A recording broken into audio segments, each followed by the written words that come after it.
build it, you demolish it. The legendary Home Wrecker Burrito. Come build yours today with 20+ fresh ingredients. First online order, 10% off.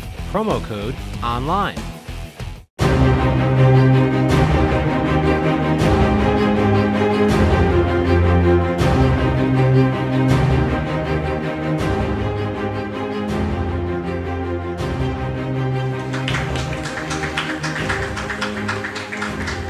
Welcome to Moe's. I'm here with head coach of the Ice Pack, Mike Gazzillo, here for PackTV. I'm Logan Ward. Coach, this was an incredible season.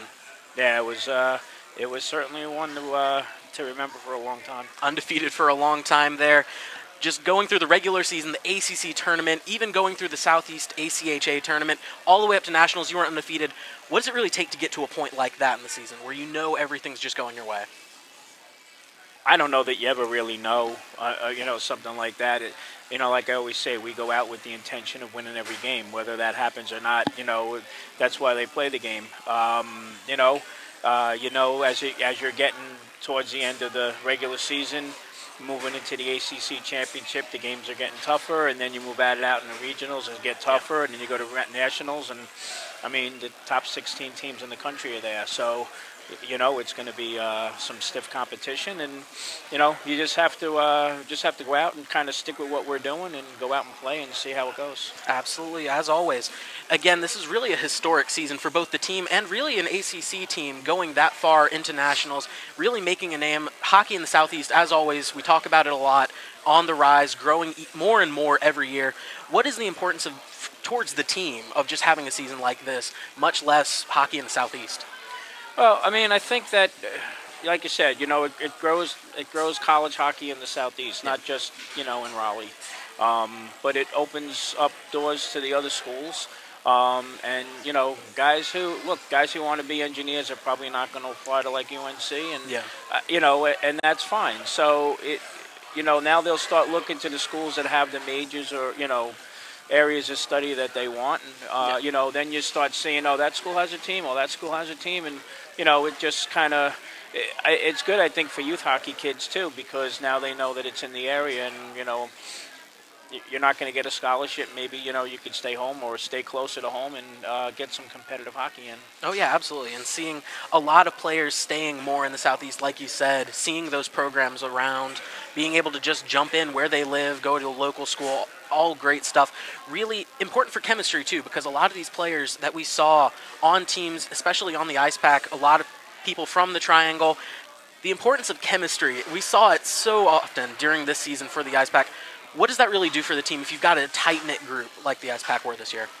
Yeah, it was pretty incredible how tight these guys were. When you got guys coming in that played juniors with each other or that played, AAA or AA, whatever it is, that played with each other, they know each other. It's always a good thing, right?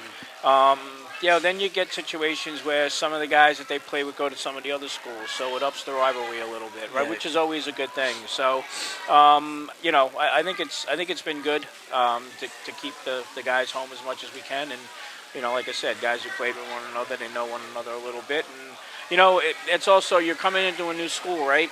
And you're going to join a team, and you walk in and you look around and you don't know anybody. Yeah. You don't know the locker room. You don't know what the ice is like. You don't know what the guys are like. Now you have a little bit of a comfort zone because you do have some people that you know, and I think it kind of works well for the first year players to have somebody they know around them.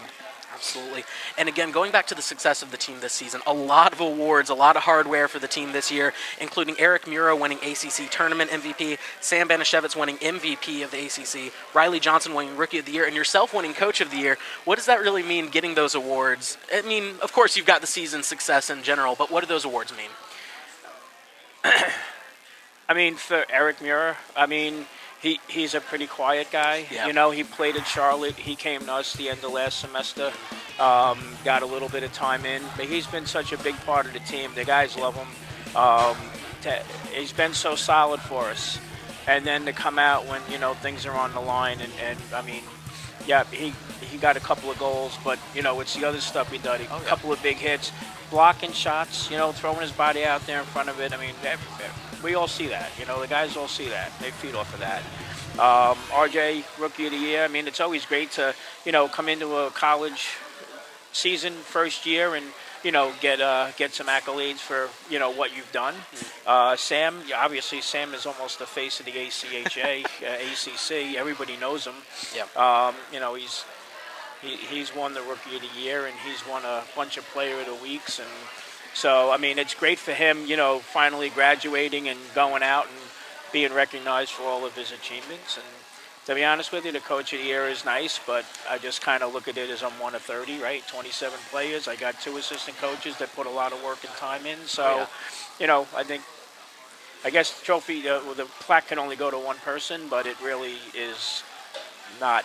I don't really see it as me. I just I want to just get the deflection more towards the players. That's really what it's about. Absolutely. Well, congratulations all the same, Coach. Moving on with the awards, though, several ACCHL All-Stars this season, including Sam Banashevitz, like you mentioned, the face of that league, Ellis Rushford, Riley Johnson, and Laith Jadala. A lot of varying roles on that team, but all of them played a very big part of this Ice Pack run. Yeah, actually, Ian O'Rourke also went up there, too. Oh.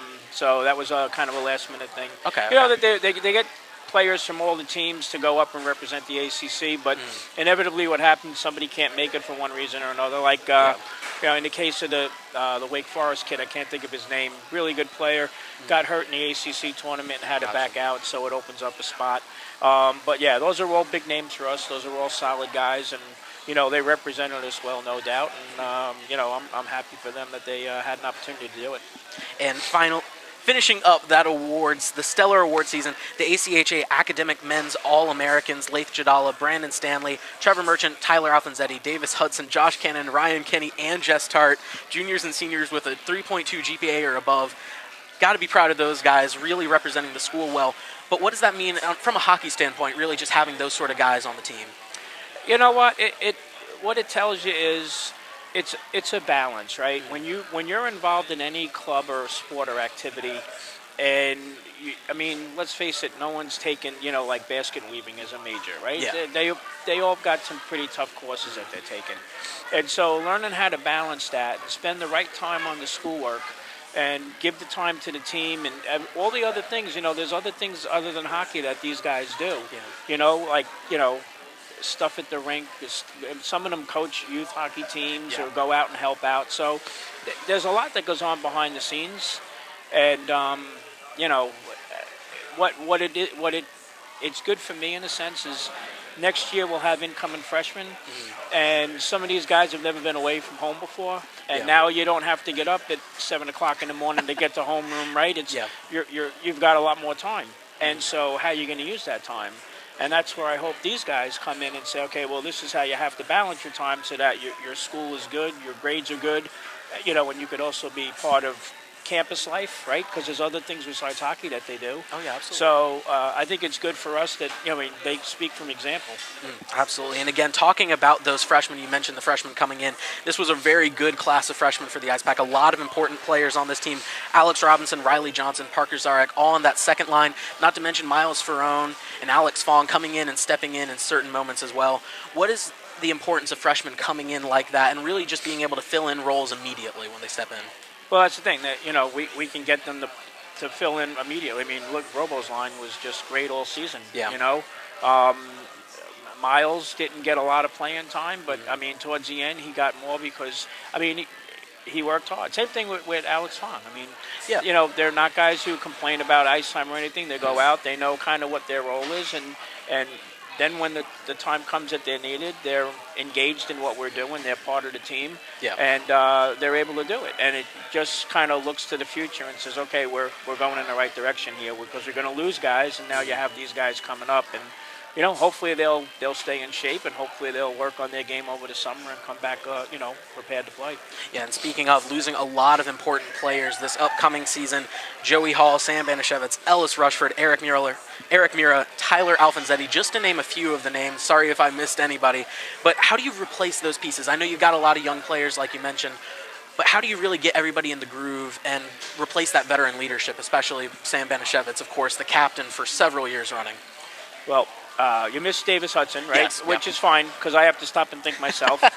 But it's kind of hard to replace Sam, right? The guy's the heart and soul of the team. He's done so much for us, again, on and off the ice.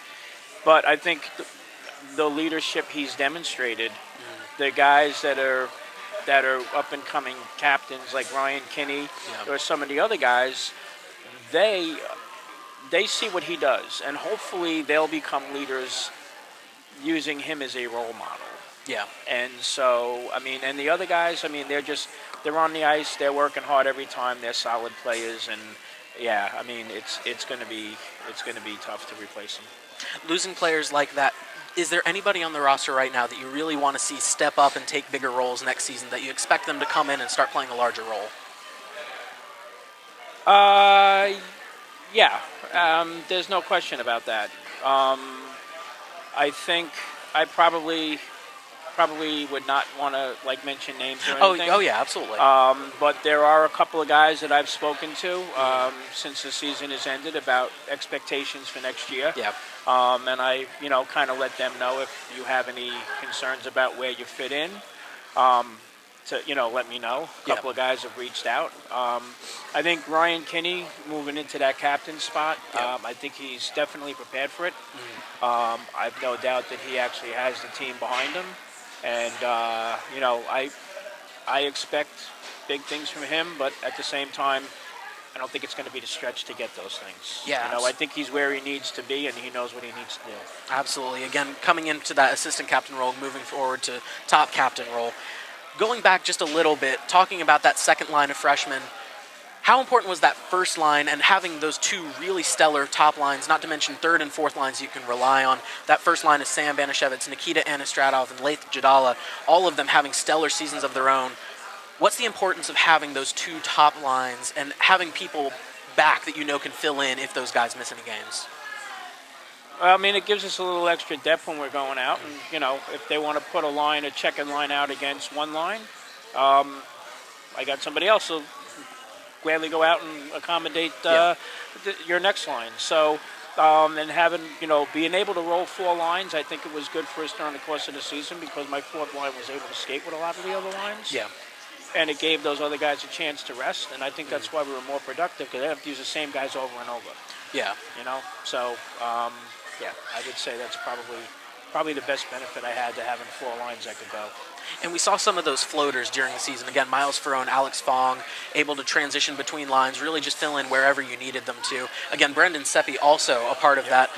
What's the importance of players like that? I know I keep talking about importance, but what's the importance of players like that can just fill in any role, any capacity that you need? Well, I mean, it shows their commitment to the team and the program. Yeah. It shows their, understand their role. They come to practice. It's not like they miss practice because they're not going to play. Yeah. If they get in, great. If not, I'm coming to practice. I'm going to work hard. And the problem isn't. The problem is, who do I replace you with? Who's going to sit so you can play? And right now, everybody's really in a good spot, even those guys. But I can't really justify sometimes taking guys out of the lineup to put other guys in because they're playing well. So it's just the depth of the team that we had. And, hopefully it'll be like that, moving forward. Yeah, especially that first line. Can't talk enough about them. Sam Banashevitz and Leith Jadala, both all-stars, both scoring at a rapid pace. But Nikita Anastratov kind of going unnoticed a little bit at times out there, really made a difference with his physical play. What's the importance of having a player like that, too, who, although he might not put up as many goals as his fellow line mates, but what's the importance of his presence out there on the ice? I mean, he works so hard. He might not have had the goals. He certainly had a good opportunity, and he set those other guys up. Yep. So, maybe you don't hear his name mentioned as much, but, I mean, if you look at Nationals when we were there, taking scores and everything away, I mean, in the last game, in the third game on Sunday, he was as strong in the third period as he was the first game on Friday. Yeah. So his conditioning is great. Excuse me, I'm trying to deal with the pollen and I'm not doing it very well. So I feel that. And, so again, but when he can go out late in the game and kind of back check, and you can kind of make comment about how he's, hey, it's late, he's getting back, or, he's working hard. Yeah, again, the guys feed off it. And, they love him in the locker room, so I look forward to having him back. Absolutely. We saw him work hard all season long. Look forward to seeing him next season. Thank you very much, Coach. We'll be right back for Over the Boards right next after this.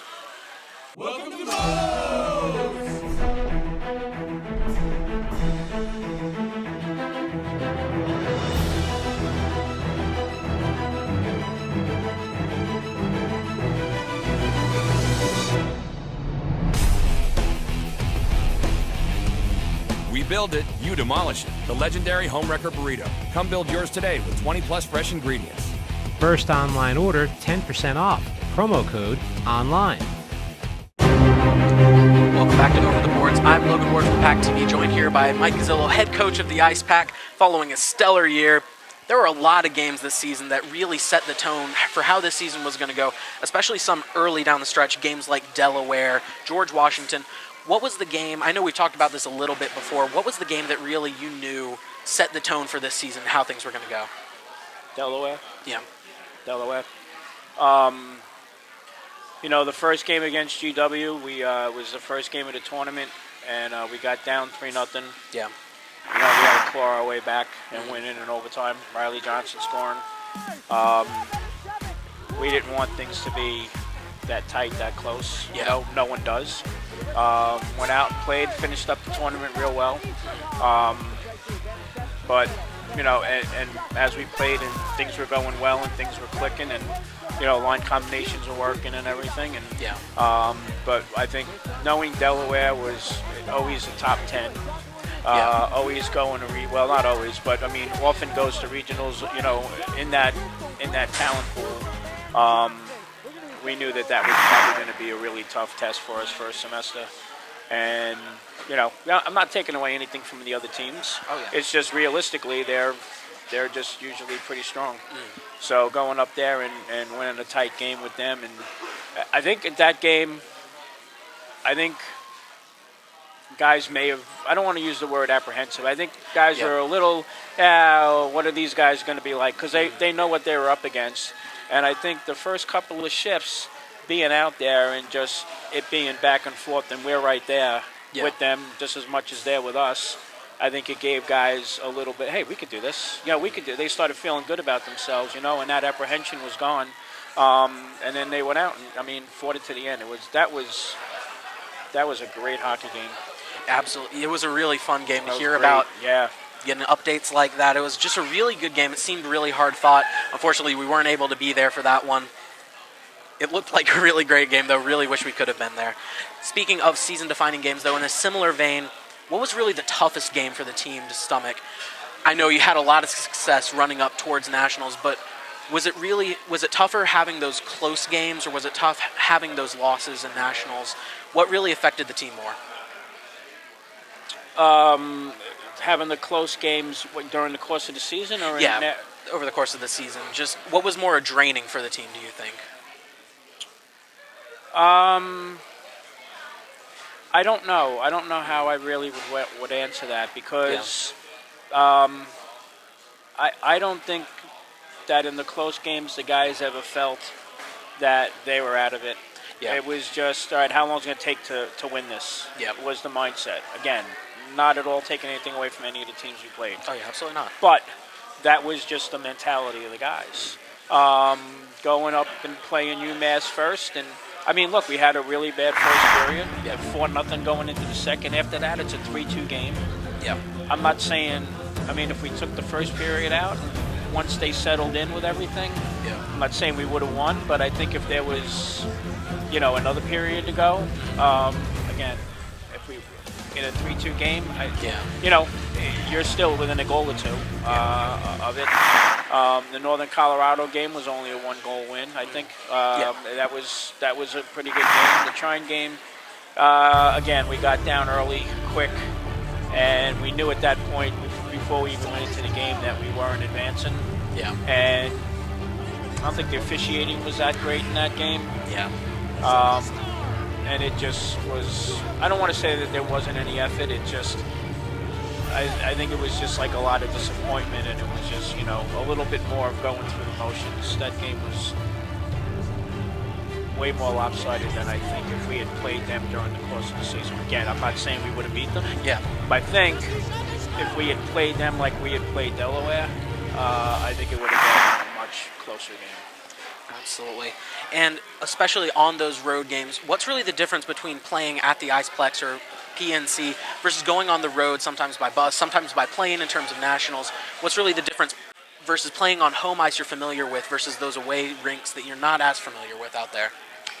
From a playing perspective, usually I've always kind of felt it was, how lively are the boards? Yeah. What kind of bounces are you going to get from them? Some rinks are a little tighter, so maybe there's a little less room between the back of the net and the boards. Yeah. Or what the ice is like going into the boards. Is it nice and like clean, or does it dip down and by the Zamboni door? Those are all the areas that are usually a little gummed up, in rinks. But for the most part, look, the ice surface, even if it's crummy, both teams got to play on it, Yeah. right?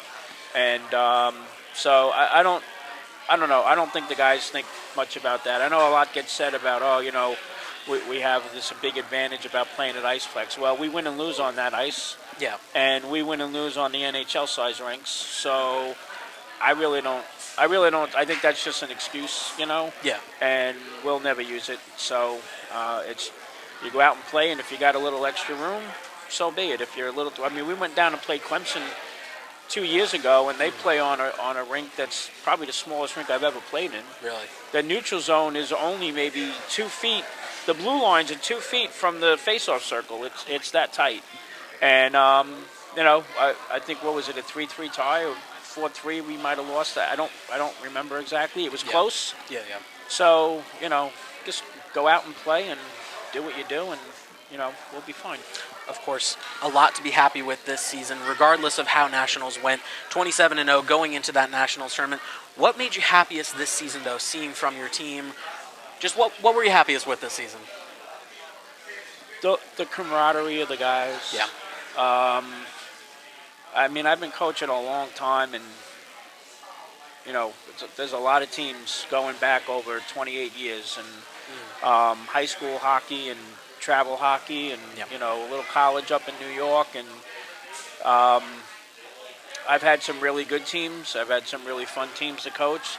Had some teams that we didn't have very good record, but good group of guys and everything.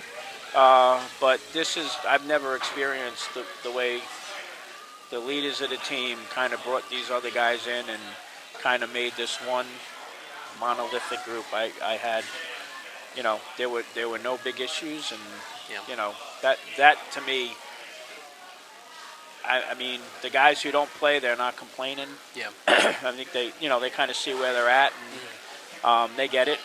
Ask, hey, you want to get in on Saturday? I mean, one or two guys at one time, they didn't know they were going to play. They had to work. Oh, I can't. All right, relax. We'll get you in another game, But, I mean, if you look at it, when we went to the ACC championship in Winston-Salem, we went to regionals at Liberty, and we went to Dallas. And all 27 guys went. Yeah. Even the guys who knew they weren't going to play. Yeah. Now, Owen Drugan, Fonger, Stanley, I knew I could dress one of them each game in Nationals. Yeah. So I at least gave them a chance to participate, although they probably didn't get a lot of ice time.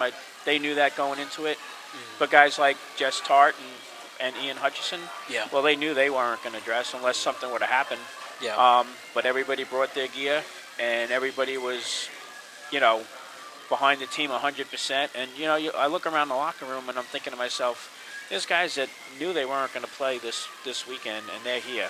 Yeah. And they're they feel as much a part of it. And Jess Tart did so much for the team in the locker room because of his job as, with the NHL and the Canes. He's the visiting team locker room attendant.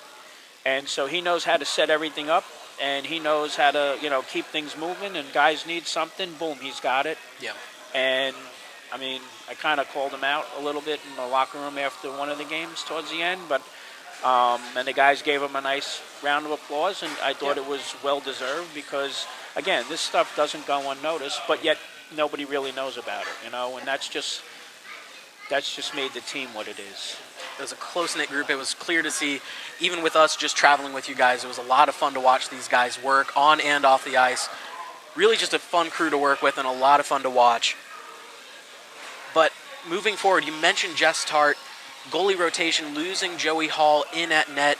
You still got Josh Kinney, you got Jess Tart. Got a lot of pieces there that can still be viable for the next season. What do you think of your goalie rotation next season, losing such an important piece like Joey Hall, who's been a mainstay for a couple years? As far as any of the guys go, they all know from one season to the next that everybody has to make the team. Yeah. Right. And I hope that, and I don't have to worry about Jess. I see him at the rink all the time. He's always out there. Oh yeah. Even if he's not playing, he's as prepared as the guy who is, and that's just the way he is. Yeah.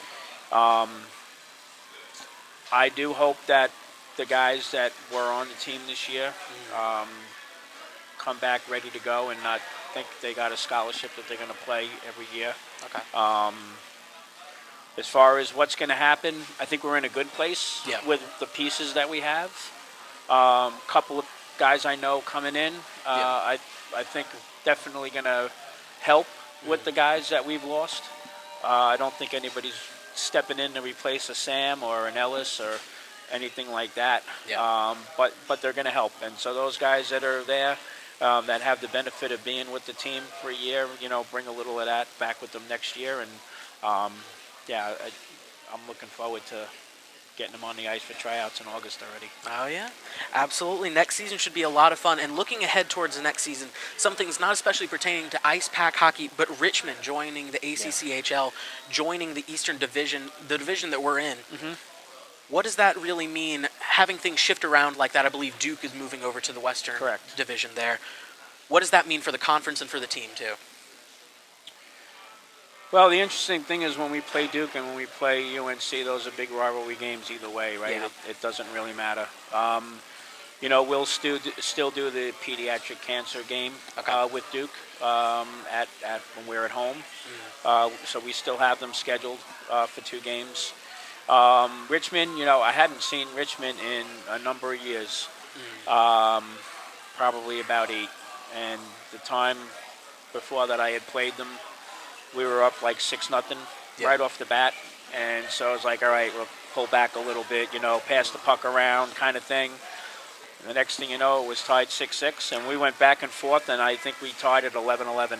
It was the most bizarre game I'd ever been involved in. And so when we came up to play them, went up there to play them this year, I didn't know what to expect. Yeah. I think for a team like Richmond, I think it may be similar with what happened with Wake Forest. Wake Forest, before they joined the ACC, were not exactly a strong group.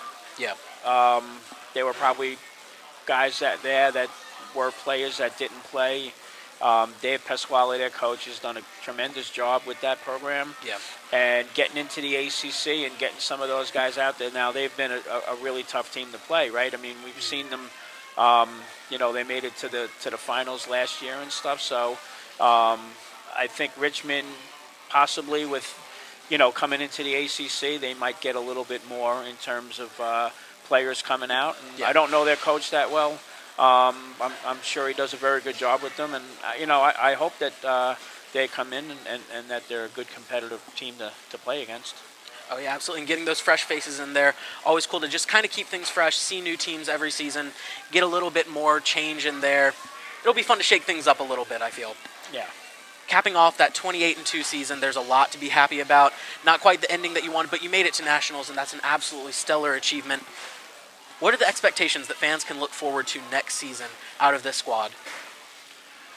Well, I kind of think that after we won the ACC championship and then we had an at-large bid, the regionals were starting to play with house money a little bit. Yeah. The 2 losses in national, again, you're at the top 16 teams, and so going 1-2, yeah, we would have liked to have done better, but I'm still proud of the guys and what they accomplished and and how they handled themselves. And as far as next year, again, we've got a good nucleus of guys coming back, and I know we've got a couple of fairly good players coming in or looking to come in. I expect the upperclassmen to do for this incoming group what Sam and Ryan Kinney and those did for our freshman group this year, and that's this is the way we do things. This is the expectations we want, and this is how we're going to do things. And you either you're part of it or you can move on. So that would be, and they know that. I mean, we've already had a conversation about. We had a little team meeting prior to. After nationals, and so they're well aware of what me and Tim, and I even told them.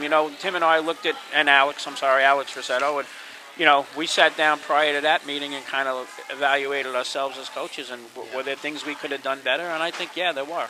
I definitely think there were some things that I kind of missed out on a little bit, and so you want your guys to get better, but you want to get better as a coaching staff, right? And those are some of the things that I need to work on over the course of the summer, and where everybody's on board in that end of it, and we'll get those players on board, and I think we'll be okay.